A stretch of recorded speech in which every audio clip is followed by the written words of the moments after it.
అత్యధిక భారం వలన కృంగిపోతిమి.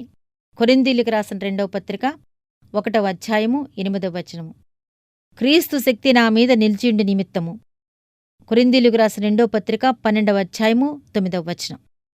పెనూయేలు దగ్గర విధేయతతో యాకోబు దేవునికి సాష్టాంగపడినప్పుడు అన్ని వైపుల నుండి ఆపదలతన్ని చుట్టుముట్టేలా చేశాడు దేవుడు. ఇంతకు ముందెన్నడూ లేనంతగా దేవునిపై ఆనుకొనేలా అతన్ని చెయ్యాలనే దీన్ని జరిగించాడు. ఆ ఆపదల దారిలోనే యాకోబు విశ్వాసంలోనూ దేవుని గురించిన జ్ఞానంలోనూ విశారదుడైనాడు.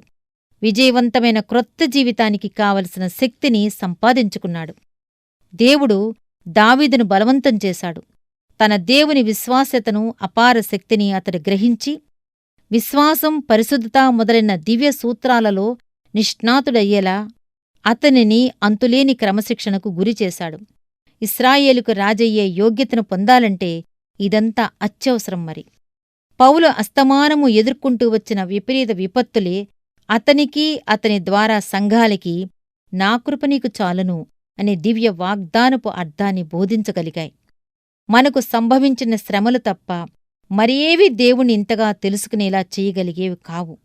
ఆయన నుండి ఇంత కృపను పొందేలా చెయ్యగలిగేవి కావు.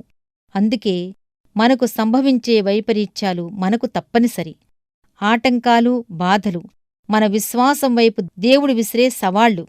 మన విధి నిర్వహణలో ఆటంకాలేర్పడినప్పుడు వాటిని మన విశ్వాసపు పాత్రలుగా గుర్తించి వాటిలో క్రీస్తు శక్తిని, పరిపూర్ణతను నింపాలి.